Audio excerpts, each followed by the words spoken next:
Good morning friends, मैं पूजा ma'am आपका हार्दिक स्वागत करती हूँ। तो लास्ट लेक्चर में हमने देखा था रिवीजन नंबर 4 और उसमें भी देखा था हमने स्वराज्य की नींव। तो अब तक हमने चैप्टर नंबर 1, 2, 3, 4 एंड 5 चेक कर लिए हैं। तो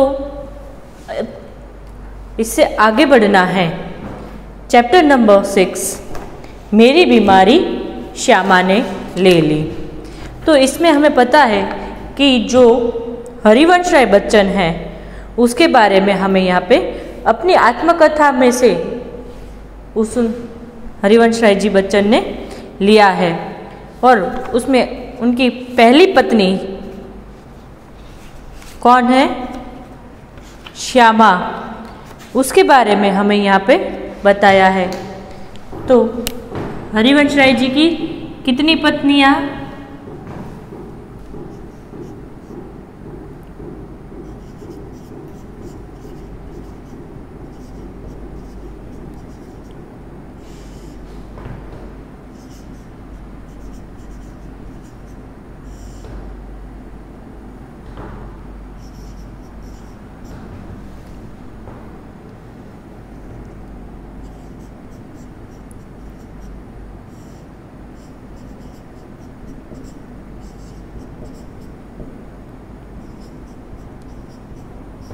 नाम बताइए। हरिवंश राय बच्चन की पत्नियों के नाम बताइए। पहली थी श्यामा और दूसरी थी तेजी। तो हरिवंश राय बच्चन के बारे में सबको पता है, मधुशाला उनकी सबसे प्रसिद्ध जो पोयम कहा जाती है वो मधुशाला है और उन्हीं से उनको जग प्रख्यात हो गए थे वो। तो हरिवंश राय बच्चन जी का जन्म सन 1907 में हुआ था और निधन सन 2003 में। हिंदी साहित्य में हरिवंश राय बच्चन का नाम उनकी एकमात्र कृति से ही अमर हो गया था। हालांकि विपुल मात्रा में साहित्य सर्जन किया। छायावादोत्तर काल में कवियों में बच्चन एक विशिष्ट सर्जक है। इलाहाबाद विश्वविद्यालय के अंग्रेजी के प्राध्यापक के रूप में, तत्पश्चात दिल्ली में सरकारी सेवा, आकाशवाणी और एक दो अन्य स्थलों पर अपने सेवाएं दी। भारत के एक विशिष्ट कवि के रूप में राष्ट्रपति जी ने उन्हें राज्यसभा के सदस्य मनोनीत किया था। प्रारंभिक नौकरी पायोनियर प्रेस में की थी।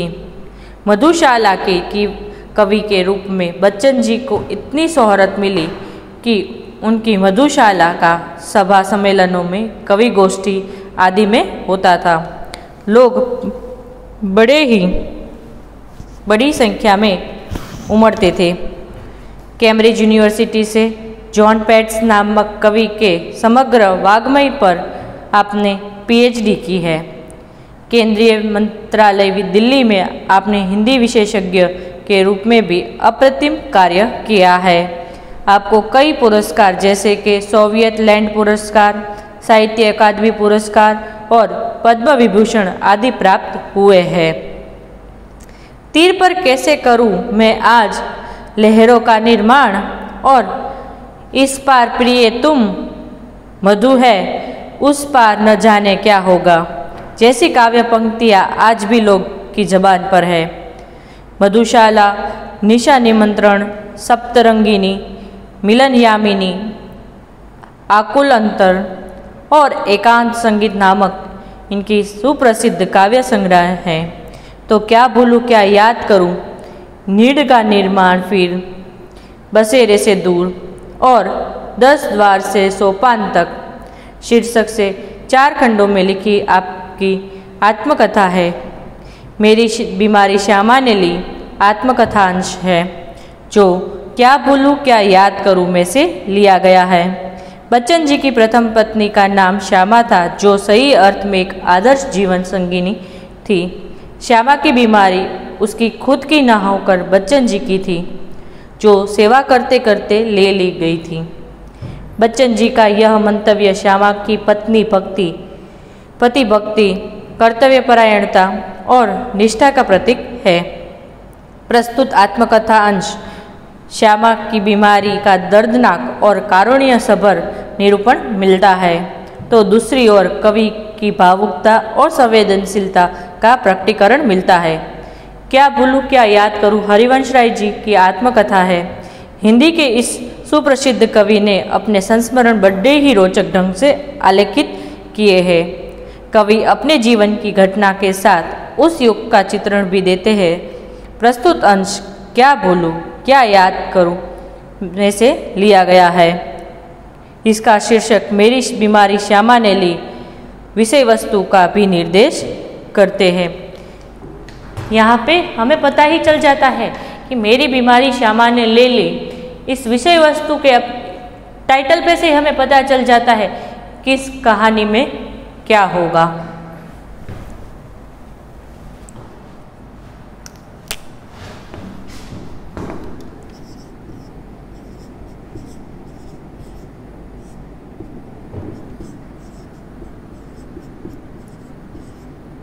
मेरी बीमारी श्यामा ने ली। गद्य किस पुस्तक में से लिया गया है। गद्य किस पुस्तक में से लिया गया है। मेरी बीमारी श्यामा ने ली। तो यहाँ पे हरिवंश राय जी जो हम शायद किसी ने आपने नाम नहीं सुना होगा, लेकिन मैं यदि यह कहूँ कि अमिताभ बच्चन के पिताजी हरिवंश राय, तो आप तुरंत ही पहचान लोगे। तो अमिताभ के पिताजी जो थे वो हिंदी के सुप्रसिद्ध कवियों में से एक थे, और इसीलिए हमें यहाँ पे उनकी आत्मकथा में से एक छोटा सा अंश यहाँ पे दिया गया है, जिसमें हरिवंश राय जी ने अपनी पहली पत्नी श्यामा के बारे में कहा है कि वो सही रूप में एक आदर्श धर्मपत्नी के रूप में साबित हुई है। दूसरी पत्नी का नाम मैंने क्या बोला था, याद करो। अभी भी लेक्चर स्टार्ट किए तब भी मैंने बोला, यस, तेजी। फर्स्ट श्यामा और दूसरी तेजी। तो यहाँ पे हरिवंश राय जी को बीमारी हो गई थी, क्षय हो गया था। तो तभी हरिवंश राय जी के पास इतने पैसे नहीं थे कि वो अपना इलाज करवा सके। तो किस तरह से श्यामा ने उनकी देखरेख की और हरिवंश राय जी उस बीमारी से उभरकर बाहर आ गए, और उसी समय वो बीमार हो जाती है, लेकिन वो उठ नहीं पाती है। उसका चित्रण हमें यहाँ पे हरिवंश राय जी ने किया है। मैं अपनी बीमारियों को दुलारने वालों में न था।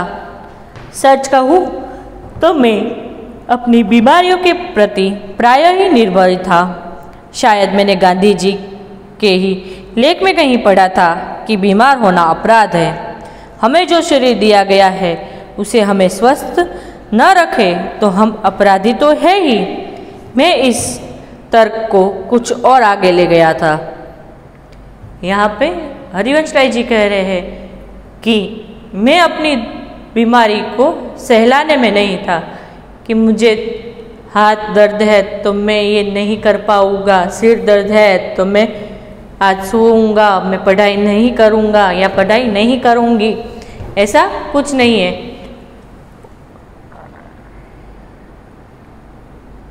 क्योंकि हरिवंश राय जी ने कहीं पढ़ा था कि बीमार होना अपराध है। गांधी जी के बारे में गांधी जी ने कहीं लिखा होगा कि बीमार होना अपराध है, तो हरिवंश राय जी उस पे ही चलते थे कि बीमार होना अपराध है, इसीलिए वो अपने बीमारी को दुलारने वालों में से नहीं थे।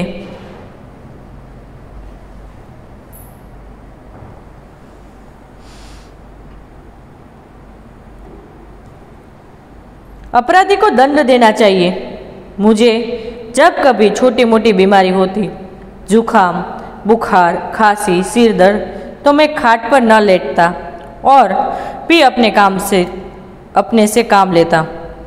देखो, हमारे यहाँ तो सिर दर्द होता है तो बेंच पे ही सर रख के सो जाते हैं, मैम बहुत सिर दर्द है, हाथ में बहुत दर्द कर रहा है, सिर दर्द कर रहा है, मुझे घर पे जाना है। कल क्यों नहीं आए थे? क्योंकि बुखार हो गया था इसीलिए नहीं आए, जुकाम हो गया था इसीलिए नहीं आए। तो यहाँ पे क्या कहा है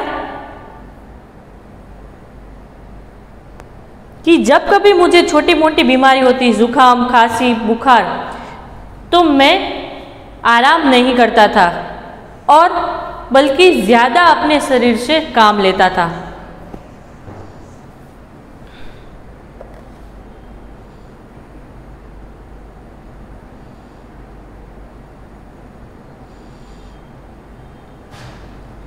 मुझे भरे भूट बुखार में भी अपनी रात की ट्यूशन पर जाने की याद है। बुखार की गर्मी और तेजी में मैं और जोश से पढ़ा था। मजदूरी करके रोटी कमाने वालों को बीमार पड़ने का कोई अधिकार नहीं है। बोल रहे हैं कि बहुत तेज बुखार में भी मैंने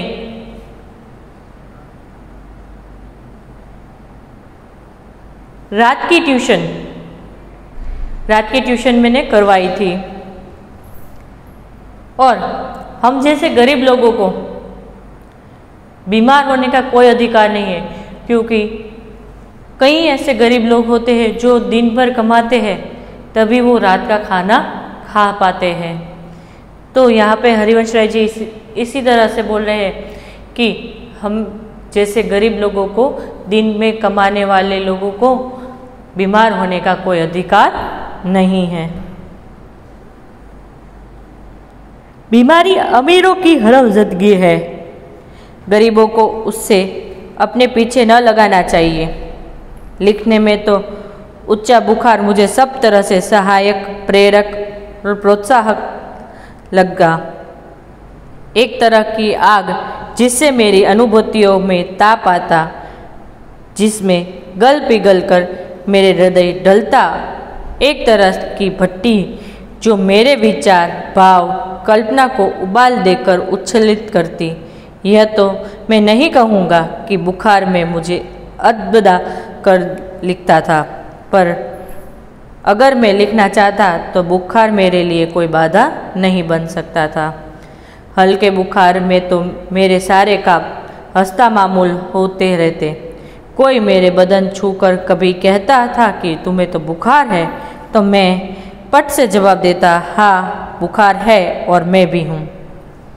तो यहाँ पे हरिवंश राय जी कहते हैं कि जब कभी मुझे बुखार आता तो मैं आराम नहीं करता और ज़्यादा काम करता, और मुझे इससे और पीठबल मिलता कि मैं बुखार में और ज़्यादा अपना कार्य अच्छी तरह से कर सकता हूँ। इसीलिए वो कभी भी बुखार में ज़बरदस्ती करके लिखते थे। बोलते हैं कि कभी मुझे लिखना होता था तो बुखार उससे बाद में नहीं आया, अड़चन बाधा रूप नहीं बना है। हरिवंश राय जी कहते हैं कि जो मेरा शरीर का तापमान बढ़ता, उसी तरह मेरे विचार को उबाल मिलता और उबाल से उस बुखार वाले शरीर में मैं और अच्छी तरह से लिख सकता था, मैं और अच्छी तरह से लिखता था। और जब कभी हल्का बुखार होता तो मैं आराम से अपना कार्य, जो दैनिक कार्य था, वो मैं आराम से करता। अगर कोई मेरे बदन को छू ले तो वो मुझसे कहता कि आपको तो बुखार है। तो हरिवंश राय जी पट से जवाब देते कि हाँ, बुखार है और मैं भी, मुझे कोई फर्क नहीं पड़ता मेरे काम करने पर, तो मैं अपना काम करूँगा ही। शायद किपलिंग ने अपनी आत्मकथा में लिखा है कि कभी कभी उसे बुखार में भी काम करना पड़ता था और जब वह बुखार में होता था तो अच्छी कहानियाँ लिखता था। बुखार में कम लिखने की मुझे याद नहीं है, वो कैसे बन पड़ सका, इसका निर्णय मैं न देना चाहूँगा। प्रसंगवश मुझे याद आ गया। देखो, एक लेखक साहित्यकार है किपलिंग करके, उसने भी अपनी आत्मकथा में लिखा था कि जब कभी मुझे बुखार था और मुझे काम करना पड़ता तो मैं और अच्छी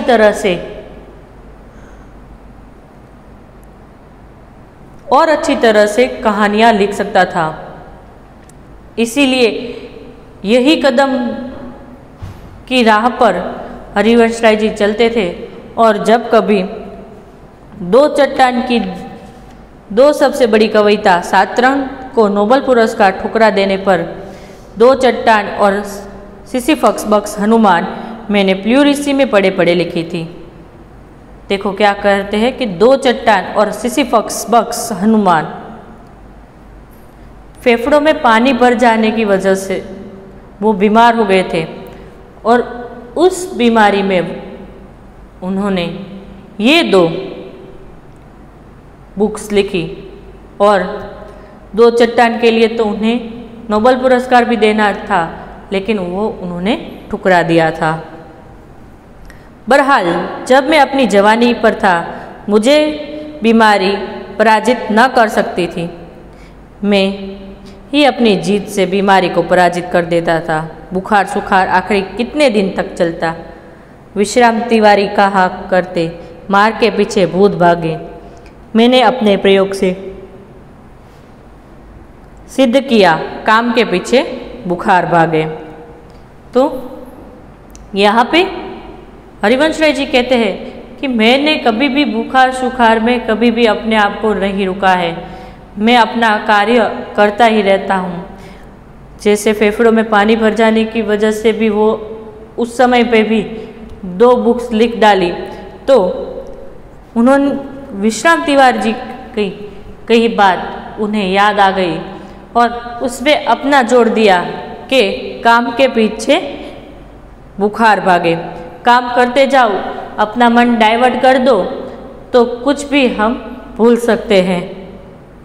यह बुखार मामूली न था, इसका संबंध उस तूफान से था जो पिछले 9 महीनों से मुझे ज़िगज़ोर कर रहा था और जो शांत होने से पूर्व सबसे अधिक विध्वंसक झटका मुझे दे गया था।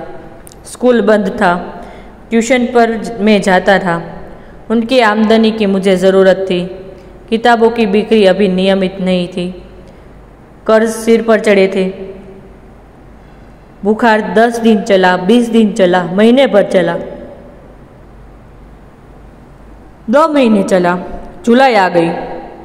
जब बुखार के साथ ट्यूशन पर ही जाना पड़ता, दिन भर स्कूल में पढ़ाना भी पड़ता। बुखार का नमूना वही, सुबह बिल्कुल नहीं, शाम को 101 और 102 के बीच में।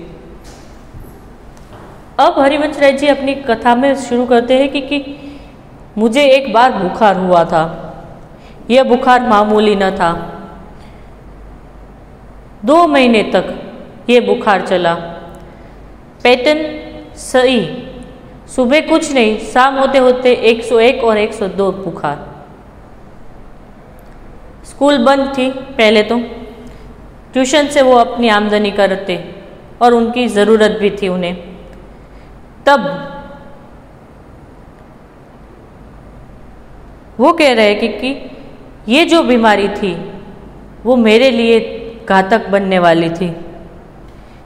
तो फिर तो स्कूल भी चालू हो गया था 2 महीने के बाद। तो सुबह स्कूल जाना पड़ता और शाम को ट्यूशन। तो दिन भर दिन मुझे ये कार्य करना पड़ता और दिन भर दिन मुझे बुखार भी आता। कमज़ोरी दिन भर दिन बढ़ती रही। कभी कभी धीमी खांसी, दवाई किया, दवा बाटू, एक होम्योपैथिक कर रहा था। कभी कभी सोचता क्या मुझे तपेदिक हो गया है। हो गया हो तो एलोपैथी का इलाज तो अपने बुत्ते के बाहर है। क्या उस समय मेरी जीवा पर सरस्वती बैठी थी जब मैंने ये कहा था कि श्यामा का बुखार मैं लेने जा रहा हूँ। बैठी हो तो कितना अच्छा है। क्या मैं बीमार हूँ इसीलिए श्यामा स्वस्थ है, जिसने पिछले 6 वर्षों से इन महीनों में ज्वर मुक्ति नहीं जानी है। देखो, ये बुखार के लिए जो दवा बांटने वाला था उनसे वो दवाई लेकर अपनी हेल्थ ठीक करवा रहा था।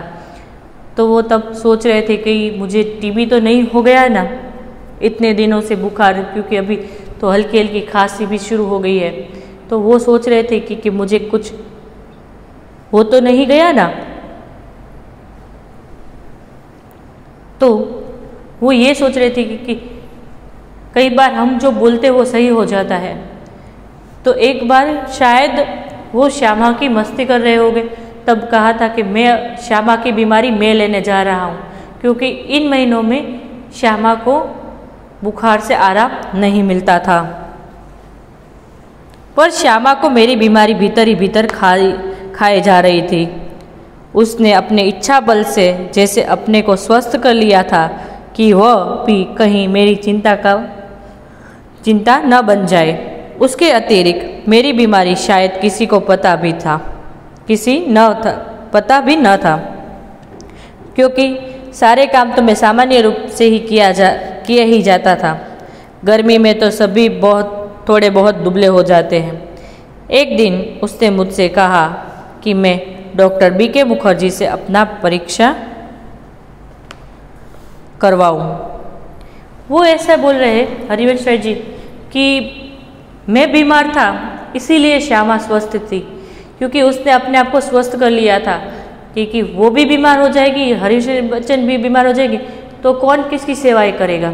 इसीलिए श्यामा ने अपने आप को स्वस्थ बना लिया था। लेकिन मेरी बीमारी उन्हें अंदर ही अंदर टेंशन दिए जा रही थी,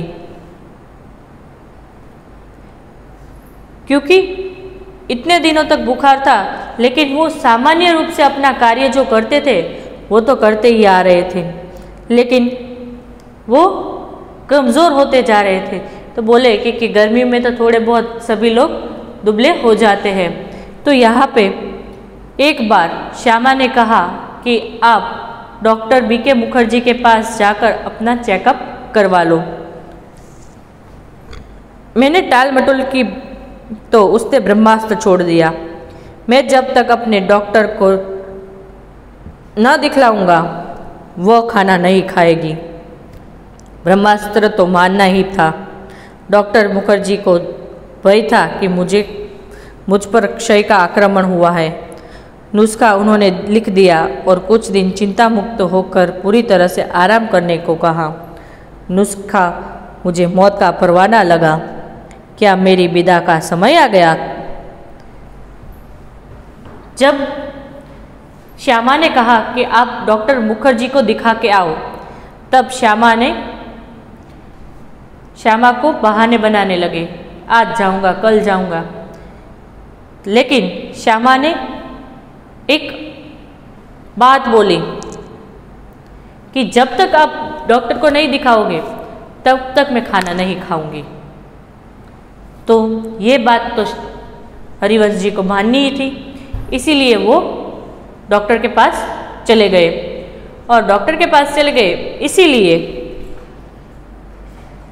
डॉक्टर ने कहा कि आपको क्षय हुआ है, तो आपको टेंशन करने की कोई ज़रूरत नहीं है, और दवाई लिख के दी और कहा चिंता मुक्त होकर आपको घर पे ही बैठना है। लेकिन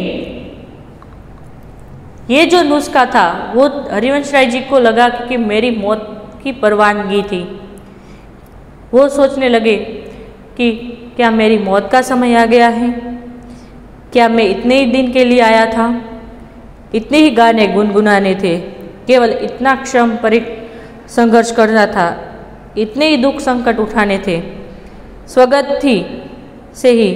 स्वागत के साथ ही विदा की होती देखी तैयारी बंद लगी होने, खुलते की ही मेरी जीवन मधुशाला। लेकिन बोल रहे कि अभी तो मेरी जिंदगी स्टार्ट ही हुई है, तभी मेरी जिंदगी खत्म हो जाएगी क्या? क्या मैंने अपनी भविष्यवाणी स्वयं कर दी थी? सबसे मर्मवेदी प्रश्न था, क्या श्यामा के भाग्य में वैधव्य भी लिखा था? उनके लिए ये ज़्यादा क्योर कर रहा था कि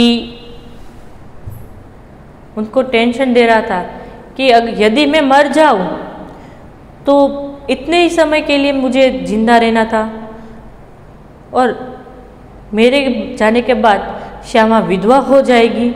ये सारी चिंताएं उसे खाए जा रही थी। मरने से मुझे डर नहीं था, वह मुझे कठिन भी नहीं लगा। कठिन लगा मरने से पहले जीना। पूरे आराम का अर्थ होगे ट्यूशन छोड़ दूं, स्कूल से छुट्टी ले लूं, ज़्यादा लूँ तो बगैर तनख्वाह के लेने को तैयार हूँ। फिर घर का खर्च कैसे चलेगा? शालिग्राम केवल अपनी तनख्वाह के बल पर घर नहीं चला सकते। कल उनकी बदली हो जा सकती है तो वे एक पैसे भी घर भी भेजने की स्थिति में ना होंगे।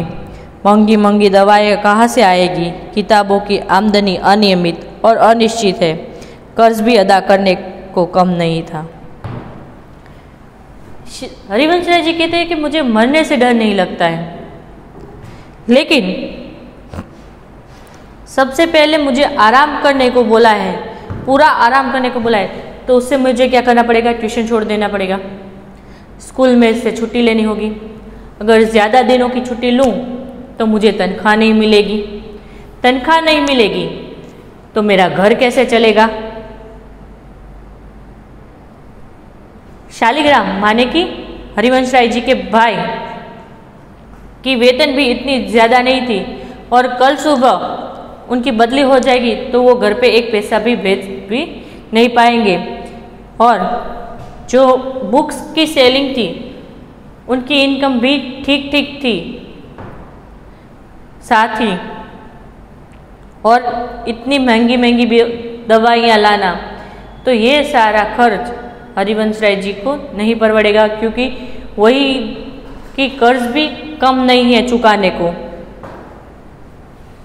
श्यामा ने मेरी बीमारी सुनी तो कांप उठी, परंतु तुरंत ही संभल भी गई, दृढ़ भी हो गई, जैसे उसने पल भर में अनुभव कर लिया कि उसका कांपना मैं सहन नहीं कर सकूंगा। इस खबर से मेरे माता पिता को तो लकवा मार गया। पिताजी धैर्यवान व्यक्ति थे। उन्होंने मुझसे कहा, घबराओ मत, हम घर बेचकर तुम्हारा इलाज करेंगे। शालिग्राम असमर्थता की एक उसास लेकर रह गए। मैंने कुछ दिन के लिए ट्यूशन और स्कूल से छुट्टी ले ली। किताबों की बिक्री से कुछ पैसे पड़े थे, उनसे दवाई मंगवा ली और चारपाई पर लेट गया। श्यामा की सेवा साकार हो गई। अब जब श्यामा को पता चला कि हरिवंश राय जी को तपेदिक क्षय का आक्रमण है, तो वो तो शॉक्ड हो गई, लेकिन उसने ऐसा बिहेव नहीं किया, क्योंकि हरिवंश राय जी जानते थे अगर वो टूट जाएगी तो मैं भी टूट जाऊंगा। इसीलिए श्यामा ने अपने आप पर कंट्रोल कर लिया। और उनके माता पिता को जब पता चला तो उसके ऊपर तो माने आसमान टूट पड़ा। लेकिन उनके पिताजी जो थे वो बड़े धैर्यवान थे, इसीलिए उन्होंने कहा कि मैं ये घर बेचकर भी तुम्हारा इलाज करवा लूँगा। लेकिन शालिग्राम तब कुछ नहीं बोल सकता। तो हरिवंश राय जी ने निश्चय कर लिया था कि अब वो आराम करेंगे, इसीलिए उन्होंने स्कूल और ट्यूशन दोनों की तरफ से छुट्टी ले ली थी। जो किताबों की बिक्री से कुछ पैसे थे उनसे दवाई लेकर वो आराम करने लगे। डॉक्टर ने निश्चित होकर आराम करने के लिए कहा था। जब बहुत कुछ करने को था, चिंता के लिए समय ही कहा था, अब तो चिंता ही चिंता करने को थी। विशेष चिंता थी मुझे सिर पर चढ़े कर्ज की। मेरे इलाज हो या ना हो, पर कर्ज की किस्तें तो जाननी ही चाहिए। उसकी नियमित अदायगी के साथ मेरी साख जुड़ी हुई है। उसका जाना मेरे जाने से पहले ही मेरी मौत होगी। यहाँ पे जब हम काम में होते हैं तो हमें हमारी सारी टेंशन हम भूल जाते हैं। जब कभी हम फ्री बैठे होते हैं तो हमें हमारी जो चिंता है, जो हमें दर्द पहुंचा सकती है, ऐसी चीज़ें हमें याद आनी शुरू हो जाती है। तो यहाँ पे भी यही हुआ। तो हरिवंश राय जी को अभी चिंता ही चिंता हो रही थी। तो सबसे बड़ी चिंता थी कि उन पर जो कर्ज चढ़े थे वो कैसे दिए जाए। वो ऐसा मान रहे थे कि टाइम पर मेरे किस्त जानी चाहिए, उसी में मेरी शान बान और आन है, मेरा स्वाभिमान है। एक बार वो चला गया तो उसके साथ मेरी रेप्यूटेशन भी चली जाएगी। श्यामा के लिए मैं पारदर्शी दर्पण था। उसने पूछा, किस बात से चिंतित हो? चिंता ही खाती रहेगी तो दवा का क्या लाभ पहुंचेगा? यहाँ पे श्यामा कह रही है कि हस्बैंड वाइफ के बीच में पारदर्शी कुछ सीक्रेट नहीं होते हैं।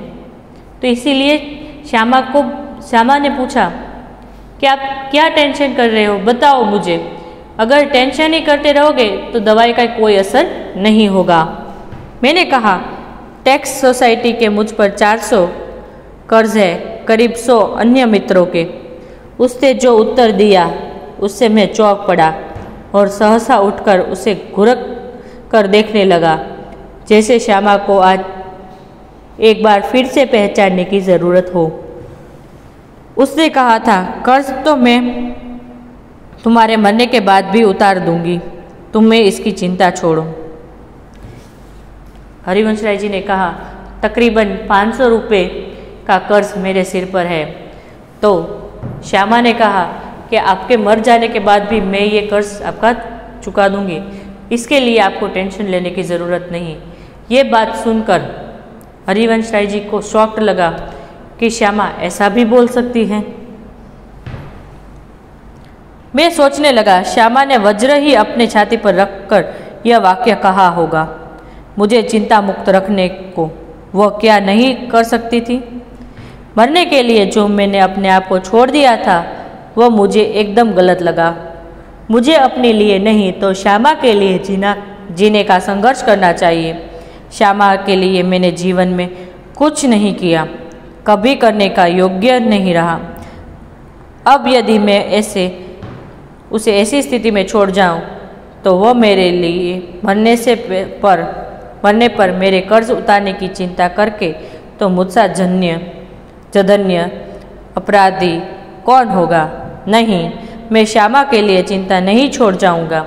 जीने का रास्ता खोजूंगा, जीकर अपनी चिंताएं समाप्त करूंगा। एक रात, जैसे मेरे कानों में किसी ने कहा, एक रास्ता अब भी है। वो सोचने लगे कि श्यामा को कितना दुख हो रहा होगा कि जब उसने यह बोला। लेकिन अब हरिवंश राय जी को लगता है कि उसको एक किक मिली कि नहीं, ऐसा नहीं हो सकता कि मैं मर जाऊं। हरिवंश राय जी सोचते हैं कि मुझे मेरे जीवन में जब से श्यामा आई है तब से मैंने उसे किसी प्रकार का सुख नहीं दिया है और मगर मेरी मौत का समय आ गया है तो मैं क्या उसके ऊपर कर्ज छोड़ के जाऊँ और दुखी करके जाऊँ? नहीं, मैं ऐसा नहीं कर सकता। मैं जीऊँगा और सारे अपनी जो मुश्किलियाँ हैं उसे मैं दूर करूँगा और श्यामा को भी खुश रखूँगा। उसी समय उसको ऐसा लगता है कि किसी ने उसके कान में आके कुछ कहा हो कि आज भी एक इलाज और बाकी है। 15 दिन के ही इलाज में अपना बटुआ खाली हो गया था। मैंने कदापि नहीं चाहा था कि पिताजी घर को हाथ लगाए। अपनी वृद्धावस्था में शांति से बैठने को, चाहे उनको भूखे नंगे ही बैठना पड़े, उन्होंने एक सरल स्थल बनाया था। मैं उन्हें वंचित करने का कारण नहीं बनना चाहता था, पर यही भी नियति का एक व्यंग्य है कि मेरे माता पिता दोनों में से किसी को अपनी छत के नीचे अपनी अंतिम श्वासें छोड़ने के योग्य नहीं बना था। न जाने राम कहाँ लौटेगी माटी, पर उस समय मैं कैसे जानता। वो इतने ही सोचते थे कि मेरे पिताजी ने तो कह दिया कि ये घर बेचकर मैं आपका इलाज करवा लूँगा। अभी जो दवाई मंगवाई थी वो 15 दिन की थी। 15 दिन के बाद उनके पास पैसे नहीं थे और दवाई लाने को। तब पिताजी के बारे में सोचा, लेकिन वो यह सोचने लगे कि मैं अपने लिए अगर दवाई ले लूँगा तो अपने माता पिता ने एक ही अपने शरण स्थल रखा है जहाँ वो कुछ भी कर सकते हैं, भूखे भी रह सकते हैं, बिना कपड़ों के भी रह सकते हैं। तो उस स्थल से उन्हें मैं वंचित करना नहीं चाहता हूँ। और एक दिन मुझे वह रास्ता दिखाई दिया जिस पर अपने बल पर चलकर मैं अपनी चिंताएं समाप्त कर सकता था। किसी के लिए, विशेषकर श्यामा के लिए, मैं कोई चिंता नहीं छोड़ूंगा। इस संकल्प ने मुझे दृष्टि भी दी और बल भी। एक दिन किसी ने एक रास्ता दिखाया और अपनी सारी चिंताएं समाप्त कर सकता था उस रास्ते से। विशेषकर किसके लिए? श्यामा के लिए, क्योंकि वो उनके लिए कोई दुख देकर जाना नहीं चाहते थे। मैंने डॉक्टर बीके मुखर्जी के पास जाकर कहा, डॉक्टर साहब, आपका इलाज बहुत महंगा है, मेरे पास आपके इलाज के लिए पैसे नहीं हैं। इसके पूर्व कि मैं कुछ और कहूँ या पूछूं, उन्होंने अपने बदनाम मुँहफाट स्वभाव से कहा, पैसे नहीं हैं तो जाओ मरो। मुझे जीवन में चुनौती से बल मिलता है। वे यदि मुझे 100 बरस जीने का आशीर्वाद भी देते तो शायद मैं जीने के लिए संघर्ष करने का मुझ में इतने बल ना आता जितना मैंने उसके जाओ मरो शब्द से संचय किया। जब पैसे समाप्त हो गए तो फिर से वो डॉक्टर मुखर्जी के पास गए और कहा कि मेरे पास आपके इलाज के लिए पैसे नहीं हैं। तभी वो डॉक्टर ने इस तरह से कहा कि तो जाओ मरो, पैसे नहीं है तो मैं आपका इलाज नहीं करूँगा। तो हरिवंश राय जी कहते कि ऐसे मुझे बल मिलता है कि कोई मुझे यह कह दे कि यदि उसने कहा होगा कि आप 100 बरस जियो तो मैं शायद न जी सकता, लेकिन ये उन्होंने चुनौती दी मुझे कि जाओ मरो, तो अब मैं उसे दिखा दूंगा कि मैं जी सकता हूँ। लड़कपन में मेरे पड़ोसी बाबू मुक्ता प्रसाद ने ल्यूई कुने के पानी का इलाज से मुझे परिचित करवाया था। मेरी ऐसी बीमारी के लिए ठंडे पानी का एक टब में बैठकर सिर्फ बात लेने का विधान था। एलोपैथी में क्षय रोगी को दूध, मक्खन, अंडा आदि से अधिक दिया जाता था। कुने के इलाज में चिकना मना था, सिर्फ कच्ची सब्जियां, फल, भीगे चने, गेहूं आदि पर रहना था। न दवा पर कुछ खर्च, न खुराक पर कुछ खर्च। यही इलाज तो मेरी स्थिति के अनुकूल था और कामकाज साधारण किए जाना था। मैंने बीके मुखर्जी का नुस्खा फाड़ डाला और कुने के अनुसार सिद्ध बात लेना आरंभ किया।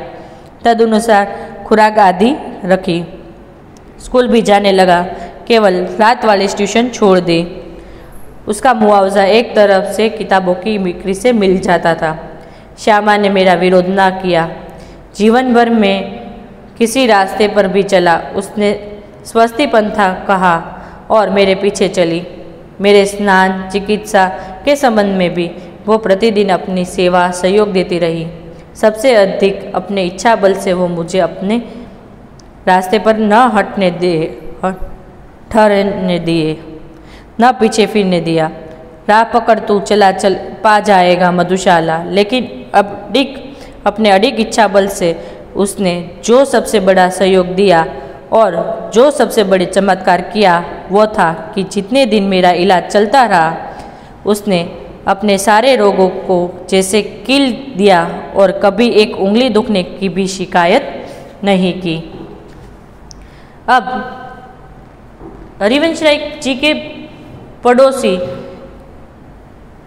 बाबू मुक्ता प्रसाद जी ने एक ल्यूई कुने नाम है, ल्यूई कुने का एक शेष बात लेने का प्रयोग किया और उसमें क्या परहेजी लेनी थी वो भी बताया।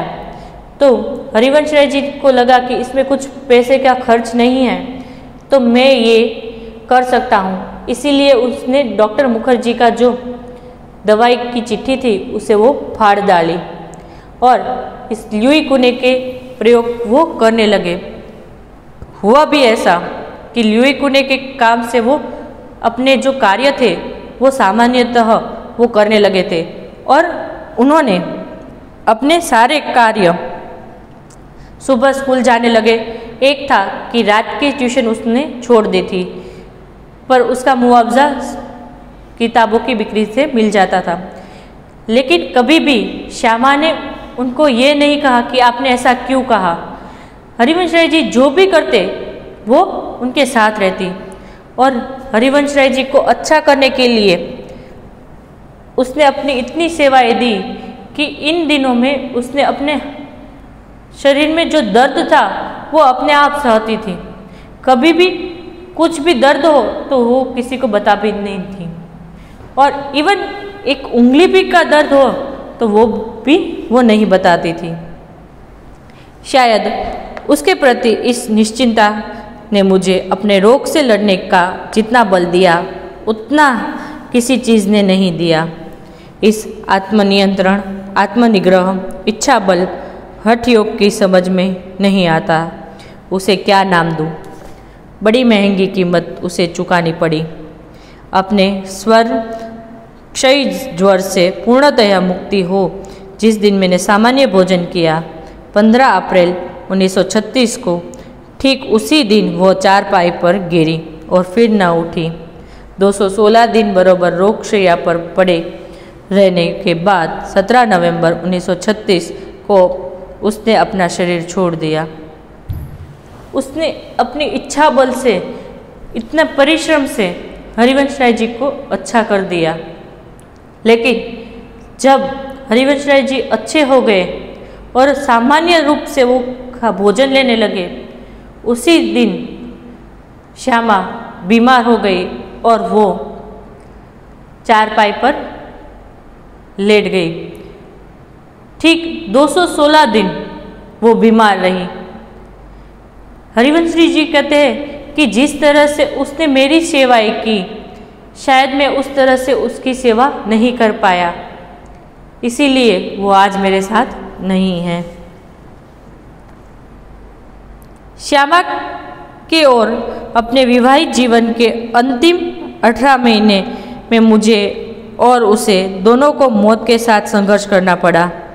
मेरे संघर्ष में श्यामा ने अपनी इतनी आंतरिक मंगल कामनाएं दी, इतना सहयोग दिया, इतनी अपनी सेवाएं दी, इतने अपने को दिया, इतना अपनी ओर से मुझे चिंता विमुक्त रखा कि उसे संघर्ष में विजय हुआ। पर उसके संघर्ष में बहुत मैंने अपनी शुभकामनाएं दी, बहुत सहयोग दिया, बहुत सेवाएं दी, बहुत अपने दिया, पर वो पराजित हो गई। संभवतः एक मोर्चे की कमजोरी से वो मेरे विषय में मृत्यु की अंतिम सांसों तक चिंता विमुक्त नहीं हो सकी। यहाँ पे हरिवंश राय जी कहते हैं कि मेरी ओर से वो चिंता मुक्त कभी भी नहीं हुई। वो हमेशा ही मेरी चिंता कर रही थी, इसीलिए वो अपनी बीमारी को नहीं हरा पाए। तो यहाँ पे था हमारा हरिवंश राय जी का आत्मकथा अंश, जो है मेरी बीमारी श्यामा ने ले ली।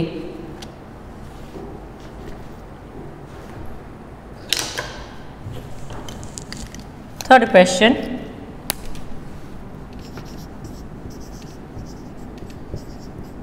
श्यामा ने कौन सा ब्रह्मास्त्र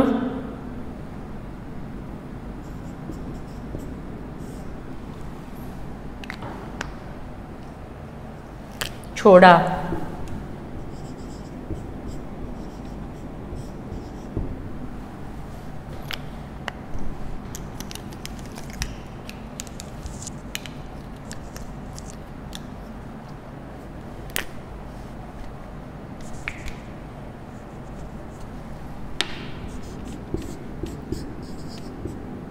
किसके प्रयोग से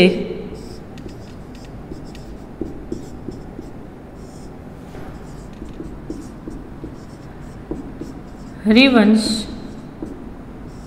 राय जी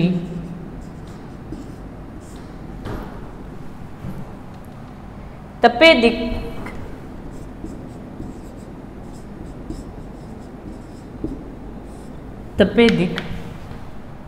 की बीमारी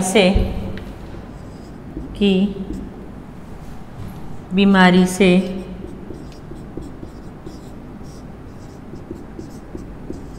मुक्त हुए? ये 4 क्वेश्चन आपको होमवर्क में लिखकर भेजने हैं। अभी हम नेक्स्ट लेक्चर में हम देखेंगे सूरदास के पद।